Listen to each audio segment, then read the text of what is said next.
maqaan koo Saaqayyee jedhama. Iddoon jiraadhu asuma. Mucaan koo na dhukkubee ture.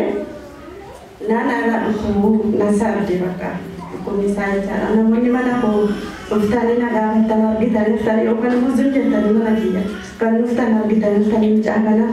Enda dura dhukkubuu jammaru akka waan foriitiin jammare darbee maal ta'e jaalachaa mucaa koo jedhee tanaan dhiqee tanaan aadaa ture.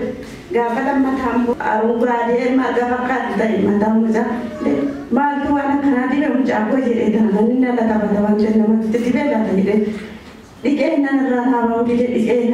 dide akkasumatti giddiidhaan irraa baasee gaafa bulummoo bariisaasa mataan isaa caaffee ta'eetuma boshobosheetuma akka nama bishaan daffaatti naqee bobbokeetuma bakka asii ol fana daawwiti jammaree fuulli isaa muluun nama fakkaatu achumaan bakkaan waan aan godhudhaan na muddee nan achumaan nanni geemmallee odoo inni bo'uun dhiqee amma akkamiidhaan fudhachuu deema akkamiin deema jedheen bakka kaa'ee guyyaa isaa facaasadha iddoo kadhannaan jiru mucaan garuu malee mataan isaa mul'atu amma ol isinitti himu soba fakkaachuu danda'a garuu footoo isaa kaasee jira waan inni jedhu waan inni fakkaatu isaa sinitti mul'isa mataan isaa mataa mucaa kooti lafnoo isa kana fakkaata laala isa kana fakkaata deebiitiin mooyyuu fuulli mucaa kiyyaa mooyyuu abaan mucaa illee noo kana fakkaata nama sodaachisaa fuulli mucaayyuu fuula fakkaatu sinin jedha bakka isaan lamboo halkanii guyyaa yoo kana kan madaa jechuun madaa xiqqoo miti bakka hundaatini yoo ciise mucaan onnoo soba irralee hojjete hin qabatas wanna irra ciisanillee wanna adda addaa hin qabata inni iyyaa malaa wallaalee daamati qishuun qabama waan an godhu dhannabee amma bakka gara kinjeetti nuuf kadheetanaa kimiidhaan geeffadhe geeffadhu kanaa kimiin illee shaamboo zimbiloo isa dhiiga fakkaatu kana kennanii fi akimii giddi fudhadhe ammas mucaan muuf kaatee adatti gadi ba'aa marmoo raajiin arganii naan kaddaa fi fijiinaa jiran gonkumaa waa'ee karannaan ija koo duran dhumne anamooyyuu bakka maalin akka dhayira silaa mucaan du'aa jira bakka mucaan du'eera waan ta'eef kun waan kadhannaadhaan nu fayyuu natti fakkaanne amma odoo achumaan namni moo karachiisi hinaan Yesus odon jaaladhu akkana godhe odon haraa dhogguu qabaate dolan haraa dhogga silaa mucaan du'e maalaan karachiisa jiran namatti nanaara dhaabbachuun dadhabee bakka keessa kottiitti dubbaddaa namni haala tokko namatti dubbatu fi keessa bittaa isaa deemta malee kan namni naan jedheen dhaga'u raajini karatanii fi masaanitti isaatii booddee guyyumaa facaasa sana jechaadha. Ammallee mooyyuu fayyuu dideemaa deebi'eetuma asin inni yaabura raadheeru nyaabura midhaan nyaachisuun dhabe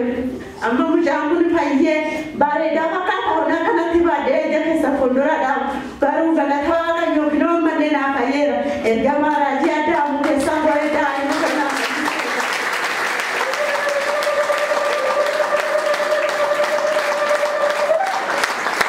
Sidaa'u kan gaddaa manas dhaabbatee jechuudha. Yoo nadda takkaa daa'ima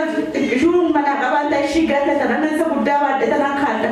Namni kuuwwan mooyyuu warri amantaa keenya qaban katamaa keessa keessee daa'ima hospitaala guddaa geessuun maaliin diddee maali katamaa keessa jecha akkamitti akkamii geessine nus boochisee booda immoo afaan kee banuudhaaf boo'uudhaaf naan jedhu garaanaadhaan moo kana dhabee kana cala ittuu dhaabbatuu dadhabee kana nama immoo iddoo dhaloota isaa baadhee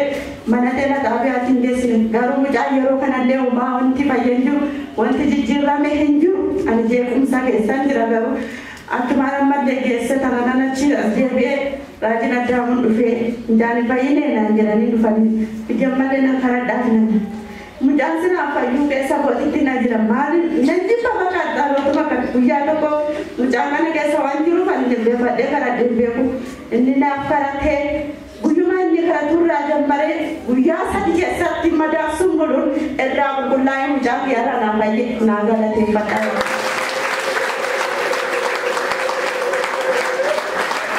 Obboleettiin keenya namni gooftaa qabu waan qoramutti fakkaanne maali duraan darraan dhoowwu maaliif dhukkubsachiise jettee liqii qabaa turte garuu gooftaan gooftotaa warra jaallatu qorasi warra jaallatu immoo gara gaariitti isaan gaggeessasi qabamane warri argine warri naannaa kanatti arguu dandeessu mucaan xiqqooshee of itti siquufiyyuu bakka baay'ee dhiigatirra yaa'a mataasaa keessaan mataasaa rifeensi isaan mul'atu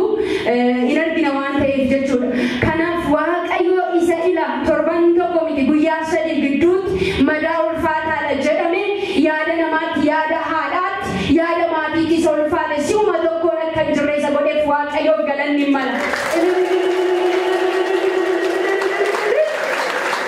Tole ergasii yoo kadhatameefis hin fayyu waan jettu amanaa waan turteef kadhanni waan fayyisu jettee kadhatatti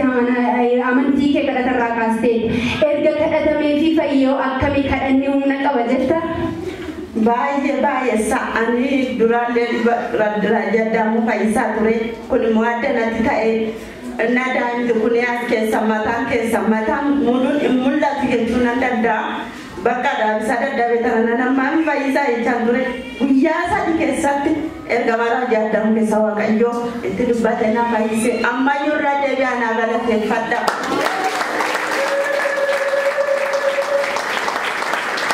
Jaaddamu immoo kaati harka keessanitti qabaati Waaqayyo isaa eebbisu naan jedha. Waaqayyo isaa eebbisu ayyaana isaa si hawaayisu amma